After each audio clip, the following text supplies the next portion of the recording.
भारतातील पंजाबच्या शेतकऱ्यांना पाकिस्तानमध्ये असलेल्या शेतात जाण्यास बंदी, वाढत्या तणावाच्या पार्श्वभूमीवर सीमारेषा बंद।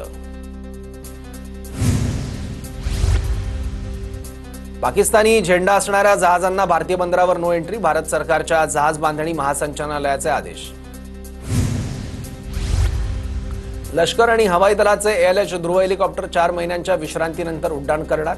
जानेवारीमध्ये झालेल्या अपघातानंतर त्यांचं उड्डाण बंद करण्यात आलं होतं। दोष तपासणी समितीच्या शिफारशीच्या आधारे निर्णय।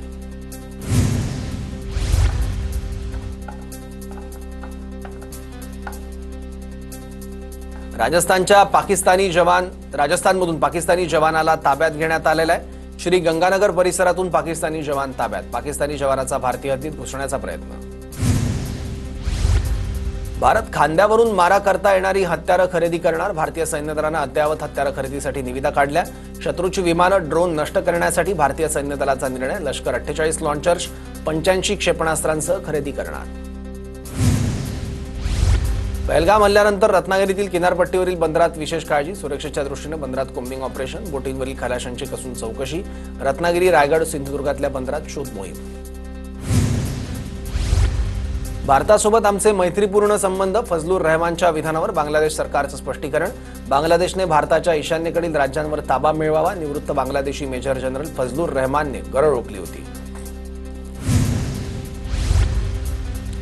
पाकिस्तानी माध्यमात भारताविषयी चुकीच्या बातम्या, भारतातील वरिष्ठ लष्करी अधिकाऱ्यांविषयी चुकीची माहिती, दरम्यान चुकीची माहिती पसरवणाऱ्या पाकिस्तानी मीडियाला भारतात बंदी। पहलगाम हल्ल्यातले संशयित श्रीलंकेत पळाल्याचा संशय, भारतीय तपास यंत्रणांच्या अलर्टनंतर चेन्नईहून कोलंबोत पोहोचलेल्या विमानाची श्रीलंका सुरक्षा यंत्रणांकडून तपासणी। पहलगाम हल्ल्याच्या निषेधार्थ जर्मनीमध्ये मोर्चाचं आयोजन, जर्मनीतील भारतीय वंशाच्या लोकांकडून पहलगाम हल्ल्याचा निषेध, जर्मनीची राजधानी बर्लिनमध्ये पहलगाम हल्ल्याचा निषेध मोर्चा। पहलगाममधील हल्ल्याच्या निषेधार्थ कांदिवलीमध्ये कामगार आक्रमक, पाकिस्तानचा झेंडा फाडून कामगारांकडून निषेध व्यक्त, मेणबत्त्या पेटवून शहीद झालेल्या पर्यटकांना श्रद्धांजली अर्पण। अटारी बॉर्डरवरून भारतातून पाकिस्तानात आतापर्यंत 953 लोक गेलेत, तर पाकिस्तानातून भारतात 1841 लोक परतली आहेत। आतापर्यंतचा हा एकूण आकडा 2794 वर। पाककडे 4 दिवस पुरेल इतकाही शस्त्रसाठा नाही, पाकिस्तानकडील शस्त्रसाठ्याची अहवालातून माहिती समोर, युक्रेन आणि इस्रायल सोबतच्या शस्त्रास्त्र करारांमुळे पाककडे दारुगोळ्याची कमतरता। भारताने सिंधू नदीवर धरण बांधून पाणी अडवलं तर पाक हल्ला करेल, पाकचे संरक्षण मंत्री ख्वाजा आसिफची भारताला पोकळ धमकी। सिंधू जलकरार रद्द केल्यानंतर बिलावल भुट्टोचा जळफाट, सिंधू नदीसाठी आम्ही टोकाची भूमिका घ्यायलाही तयार, बिलावल भुट्टोची भारताला धमकी। घाबरलेल्या पाकिस्तानकडून सौदी अरब आणि इतर मित्र देशांना मदतीसाठी विनंती। पाकिस्तानकडून भारताला डिवचण्याचा प्रयत्न, पाकिस्तानकडून अब्दाली मिसाईलची चाचणी, 450 किलोमीटरपर्यंत जमिनीवर मारा करण्याची मिसाईलची क्षमता। पाकिस्तानला बलूच लिबरेशन आर्मीचा दणगा, पाकिस्तानी सैन्याला बलूच लिबरेशन आर्मीनं हुसकावून लावलं, बलुचिस्तानमधील मुगचोर शहरातील सरकारी कार्यालयावर BLAनं ताबा मिळवला। राजौरी हल्ल्यातील 2 दहशतवाद्यांची NIA कडून चौकशी, राजौरी, पूंछ, पहलगाम हल्ले एकमेकांशी संबंधित असण्याची शक्यता। LOCवर पाकिस्तानकडून 9व्या दिवशी शस्त्रसंधीचं उल्लंघन, कुपवाडा, उरी, अखनूर भागात LOCवर गोळीबार। जम्मू काश्मीर हायकोर्टाच्या निर्णयानंतर 10 नागरिकांना दिलासा, 10 जणांना अटारी बॉर्डरवरून काश्मीरला सुखरूप पोहोचवलं, हद्दपारीची कारवाई थांबल्यानंतर 10 नागरिकांकडून भारत सरकारचे आभार। ठाकरेंचं सरकार पडल्यानंतर सत्तेत जाण्याचं सर्वांचं मत होतं, राष्ट्रवादीच्या आमदारांनी वरिष्ठांना सत्तेत जाण्यास सांगितलेलं, उपमुख्यमंत्री अजित पवारांचं वक्तव्य, मी सत्तेसाठी हापापलेला माणूस नाही, माझ्या इतकी सत्ता कोणीच उपभोगली नसल्याची अजित पवारांची प्रतिक्रिया।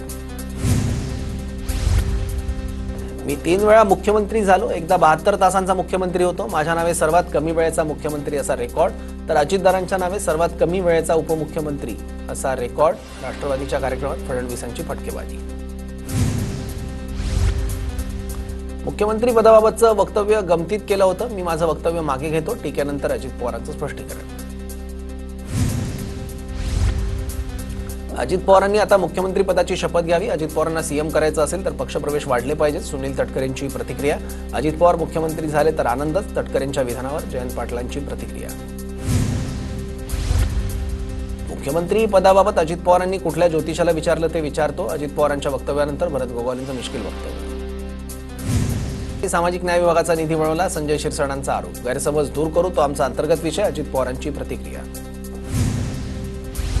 मवियातून बाहेर पडताना ज्यांच्या नावानं शंख केला त्यांच्यासोबतच हे पुन्हा सत्तेत आले, त्यामुळे संजय क्षीरसागरांना तक्रार करण्याचा अधिकार उरला नाही. जयंत पाटलांची टीका. एखाद्या खात्याचा निधी वळवणं चुकीचं, सरकार आर्थिक मेटाकुटीला आलं आहे म्हणून असे प्रयत्न सुरू, मात्र आदिवासी बांधवांना अन्याय.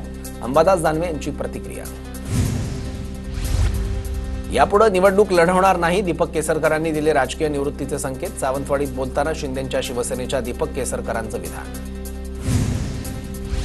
परदेश पर्यटन सोडून काहींनी कार्यक्रमाला यायला हवं होतं. गौरवशाली महाराष्ट्र महोत्सवात नारायण राणेंचा उद्धव ठाकरेंवर निशाणा. बाळासाहेब ठाकरेंमुळे मी मुख्यमंत्री झालो, राणेंची प्रतिक्रिया. नाशिकमधील कुंभमेळ्याच्या कामावरून छगन भुजबळांकडून नाराजी व्यक्त. मेळाव्यासाठीच्या कामासंदर्भात अधिकारी उडवाउडवीची उत्तर देत असल्यानं भुजबळांकडून नाराजी व्यक्त. अशोक चव्हाणांचे पुतणे उदय चव्हाण दादांच्या राष्ट्रवादीच्या वाटेवर. प्रताप चिखलीकरांच्या माध्यमातून अजितदारांची भेट घेतली. उदय चव्हाण माजी नगरसेवक आणि सेवानिवृत्त प्राध्यापक. 11 मे रोजी अजित पवारांच्या उपस्थितीत पक्षप्रवेशाची शक्यता. धीरूभाई अंबानींनी बाळासाहेबांना मला मुख्यमंत्री बनवण्यासाठी सुचवलं होतं. गणेश नाईकांनी जुना किस्सा सांगितला. धीरूभाई अंबानी आणि बाळासाहेबांची चांगली मैत्री होती. गणेश नाईकांचं वक्तव्य.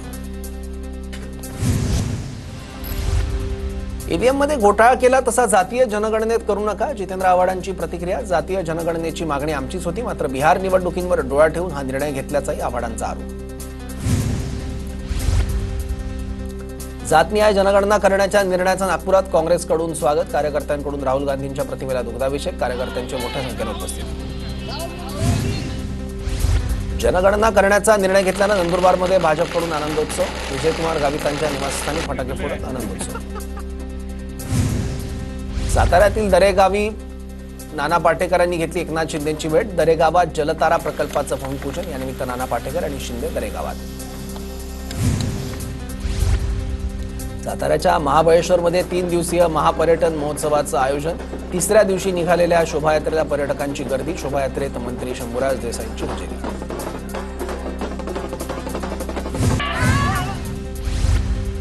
महिलेचा मृत्यू पोलीस मारहाणीत नाही. आंदोलकांकडून पोलिसांवर हल्ला करण्याचा प्रयत्न झाल्यानं स्वसंरक्षणासाठी लाठीचार्ज.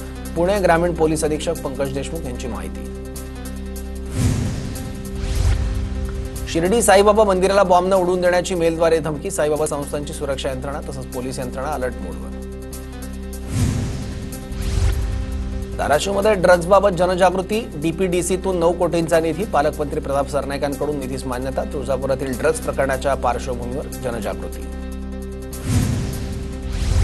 एजाज खानला राष्ट्रीय महिला आयोगाची नोटीस. अश्लील कार्यक्रम प्रसारित केल्याप्रकरणी उल्लू ॲपच्या निर्मात्यांनाही नोटीस. तर मुंबई पोलिसांनी एजाज खान विरोधात गुन्हा दाखल केला. जळगाव जिल्ह्यात 3 मे ते 16 मे दरम्यान जमावबंदीचे आदेश लागू. संभाव्य निवडणुका आणि सणांच्या पार्श्वभूमीवर जमावबंदी.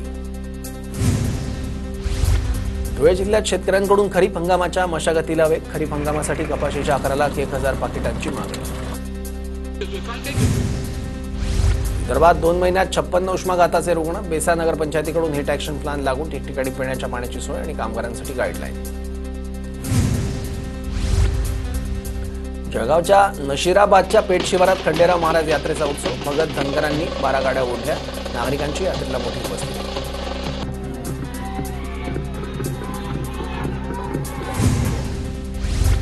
धुळ्याच्या कापडणेमध्ये ग्रामदैवत भवानी मातेच्या यात्रोत्सवानिमित्ताने कुस्त्यांचं आयोजन. जिल्ह्यातील 150 महिलांचा कुस्ती स्पर्धेत सहभाग. कुस्ती पाहण्यासाठी नागरिकांची गर्दी. चंद्रपूर जिल्ह्यात अवकाळी पावसाची हजेरी. काही ठिकाणी गारांचा पाऊस. पावसामुळे शेतपिकांचं नुकसान होण्याची शक्यता. नागपूर, वर्धा, गोंदियात जोरदार अवकाळी पावसाने नागरिकांची तारांबळ. वादळी वाऱ्यासह गारांचा पाऊस. जम्मू काश्मीर खोऱ्यात पावसाचा कहर. अनेक नद्यांनी धोक्याची पातळी ओलांडली. अतिवृष्टीमुळे आतापर्यंत 8 जणांचा मृत्यू. दक्षिणेकडच्या राज्यांमध्ये उष्णतेची लाट असताना उत्तर भारतात मात्र पावसाचा कहर. जळगावमधील अनेक भागात रस्त्यांची कामं ठप्प. आमदार आणि मंत्र्यांकडून पालिकेच्या अधिकाऱ्यांवर संताप व्यक्त. कामं पूर्ण होत नसतील तर कॉन्ट्रॅक्टरवर कारवाई करण्याचे आदेश. दर आठवड्याला पाणी टंचाईबाबत आढावा बैठक घेऊन उपाययोजना करू. जालन्याच्या पालकमंत्री पंकजा मुंडेंची माहिती. जळगावच्या चाळीसगावातील गिरणा धरणात 28% जलसाठा शिल्लक. वाढत्या तापमानामुळे धरणसाठ्यात मोठी घट. नागरिकांनी पाणी जपून वापरण्याचं आवाहन. यवतमाळमध्ये वाढत्या तापमानामुळे निळणा धरणातील पाणी पातळीत घट. शहराला काही ठिकाणी 3 दिवसाआड पाणी पुरवठा. मे महिन्यात यवतमाळ शहराला पाणी टंचाईच्या झळा सोसाव्या लागणार. नंदुरबारमधील पाणी टंचाई दूर करण्यासाठी 100 गावांमध्ये जल पुनर्भरण उपक्रम राबवणार. जल पुनर्भरण उपक्रमामुळे पर्यटकांची समस्या काही प्रमाणात दूर होणार. भूजल पुनर्भरण उपक्रमासाठी जलजीवन मिशन योजनेची मदत घेतली जाणार.